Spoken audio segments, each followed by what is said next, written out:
mais également dans les fonctions d'intuition et de sensation, qui sont les fonctions complémentaires. Et on sait que Barbara Hanna, notamment, était porteuse beaucoup de ces deux fonctions, intuition et sensation. Et que, évidemment, ça peut éclairer encore un autre éclairage, justement, la relation avec Barbara, hein, qui était là comme un pôle très important pour elle. Donc cette dynamique de ces sensations et de cette intuition qui avait un rôle très important pour Marie-Louise. Et puis cette hypothèse justement de ce masculin très porteur d'une belle anima, puisque ce masculin intérieur, il a lui-même son anima, il a lui-même son pôle féminin, on peut peut-être le voir, alors le voir vraiment, dans un des tableaux de Marie-Louise qu'elle a justement peint et qui s'appelle « L'homme cerf couronné », que nous allons voir tout de suite, voilà. L'homme cerf couronné, l'expression artistique de Marie-Louise, un des visages de l'homme de cœur, omniprésent dans la tour de Bollingen.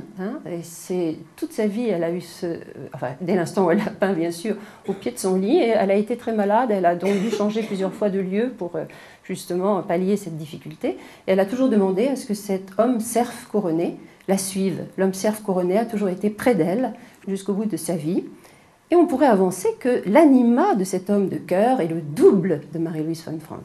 Et vous voyez, à la fois c'est une expression masculine, un homme cerf avec justement ses bois, mais regardez ce cœur brillant, brûlant on peut dire.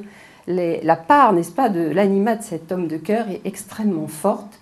Et Marie-Louise a donc là, je crois, dans cette image, exprimé beaucoup de ce dont nous allons parler, le masculin, avec à l'intérieur un féminin qui était porteur justement de toute cette valeur, sentiment et la vie qu'elle a donc vécue. Et on peut aussi éclairer sa relation à Jung, évidemment, par justement cet homme de cœur qui est porteur d'une grande anima. À la fois, Jung était évidemment son mentor, il était le maître, l'initiateur dans la construction de la pensée, mais aussi un homme de cœur qui l'a aidé dans sa quête du sentiment, du spirituel, du féminin. D'ailleurs, pour terminer, je terminerai par cela, ne l'appelait-il pas, vous le savez, je pense, Soror Mystica, et d'ailleurs, ça a fait beaucoup de jalousie chez les autres femmes dans le cercle autour de Jung, parce que c'est elle qui avait le nom de Soror Mystica, c'est-à-dire, vous savez, le nom que l'adepte alchimique, dans le laboratoire, l'alchimiste donnait à la femme qui était près de lui pour aller plus loin dans la quête, bien sûr, du sentiment, mais au bout du compte, la quête du sens. Donc il y a cette espèce de spirale entre la quête du sens, la quête du sentiment, la quête du sens, la quête du sentiment. Et je pense que, me semble-t-il, la relation entre Jung et Marie-Louise a toujours été comme ça, en mouvement, et dans justement ces deux polarités, du masculin et du féminin.